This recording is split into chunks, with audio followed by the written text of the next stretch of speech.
All right, so my name is Elena Lee. I just launched this website, elenalee.net. It's all things regarding Coming to America, an adoption story book that I just published back in September of 2021. I really wanted to start providing weekly updates on the book process, and then it will turn into some other projects that I have in mind, but basically just provide updates through the website just so that way the members and whoever wants to visit the website can get to know me, and then even the adoption process that I was part of, and any other topics that maybe of curiosity for the followers that I have and the guests that I have that come to the website, and anyone who's really just interested in the adoption topic in general. So thank you for watching. This is the first time I'm actually doing a audio and video option. Again, I just launched this website, but I do understand that some people prefer to watch, some people prefer to listen, and some people prefer to read. And I want to give all three of those options to anyone who comes to the website. So here we are. This is the first one. Not too long ago, pretty much a week ago actually, I did do an initial blog post, just kind of doing a welcome and a preview of some future projects that I have in mind. And this is the first one that I'll do, like I said, the audio, the video, and then the blog post. And I wanted to kind of cover that my what I call my JK Rowling moment, where, if not mistaken, JK Rowling was, I think it was at a pub in England, and she went in and basically did her initial script ideas for Harry Potter. And obviously we all pretty much know what came of that. And so I kind of had that moment with this book. Actually, I went to a local coffee shop. I sat down. Something that probably a lot of people don't know about me, but it could be a fun fact, is I pretty much have paper and a pen on me all the time, whether it's full sheets of paper or a small notebook or just paper. I have random thoughts and ideas that will come to my mind, and I'll write it down. Sometimes if I have my phone, I'll write it there, but I'll basically walk around with no cards even. Funny enough, I have them right next to me, and just write down the idea. And then I have a little area in my house that I'll drop it in depending on the topic. And so anyways, went into the coffee shop, had my pieces of paper, sat down. I didn't quite know what I needed to accomplish there, other than I just needed to sit down and work on some stuff. And that happens quite a bit.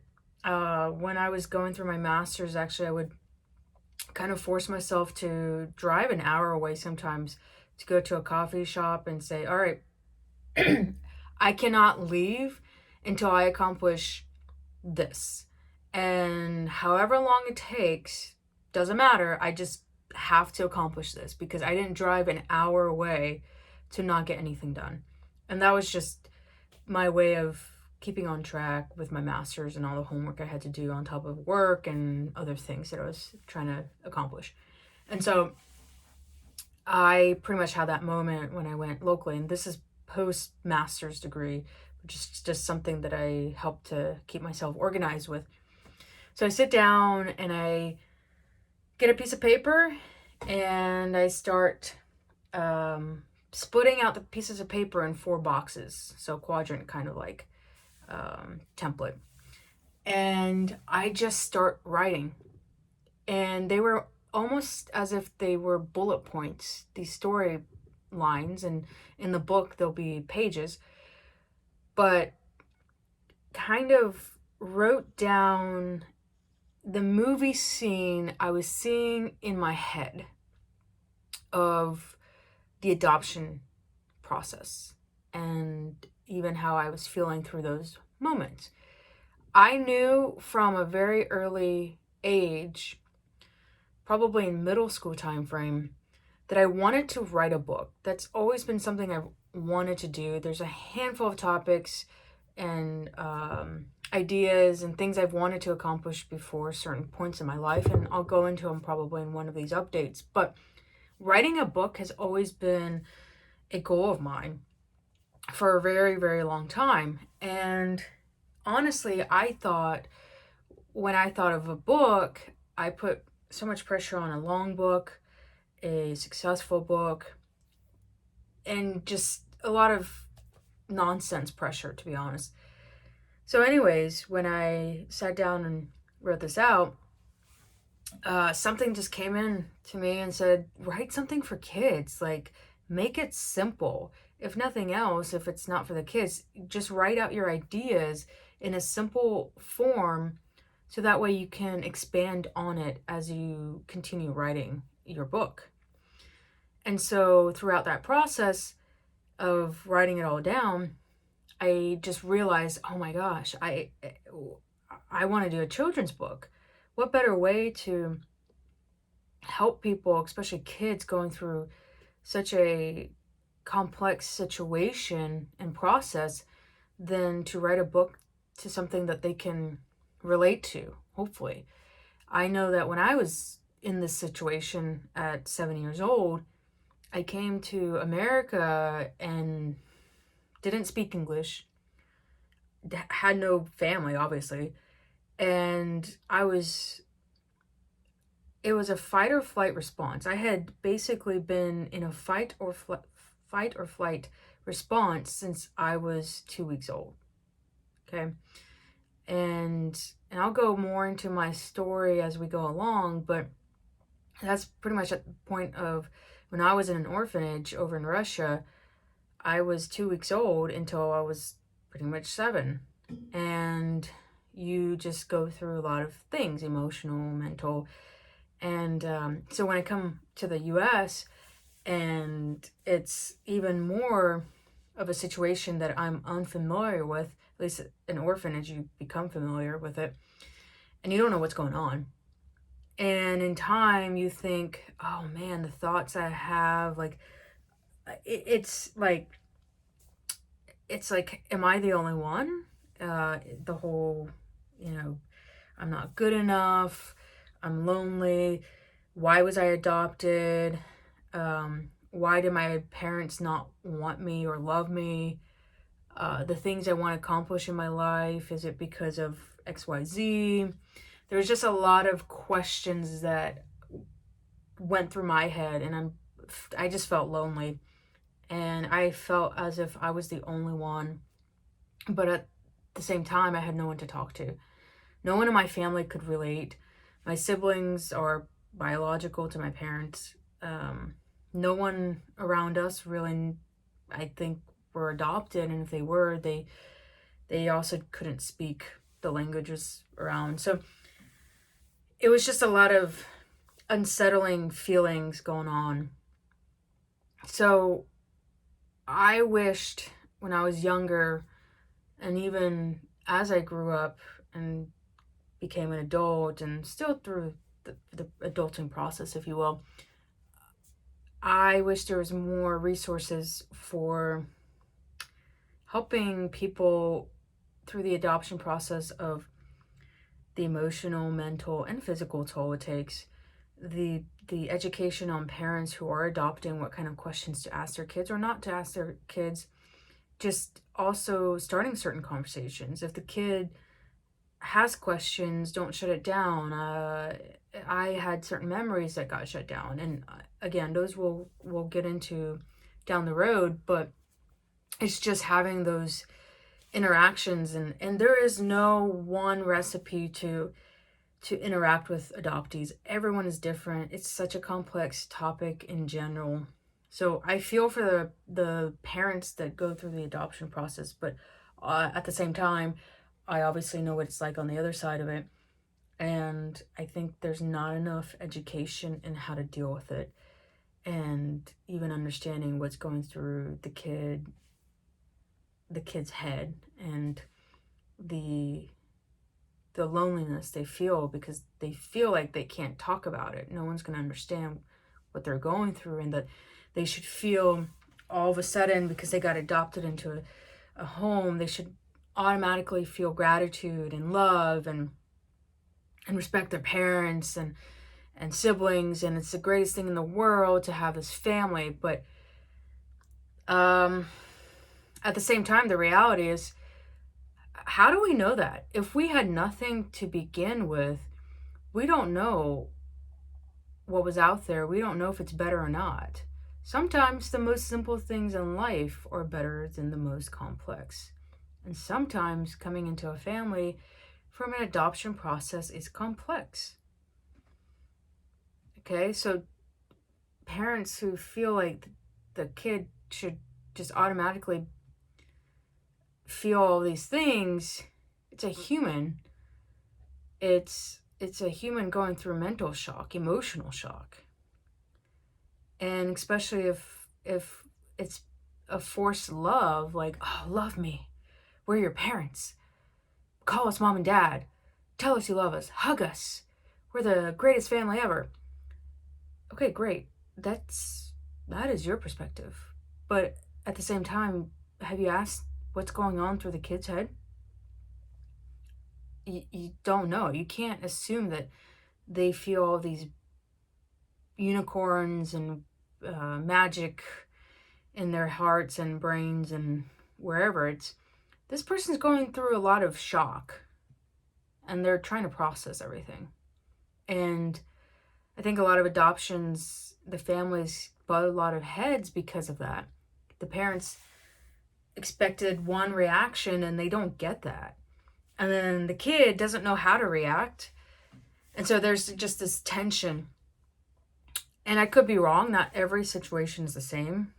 I know that the handful of people that have felt comfortable enough to talk about their adoption story, we all have a very common reaction and mentality.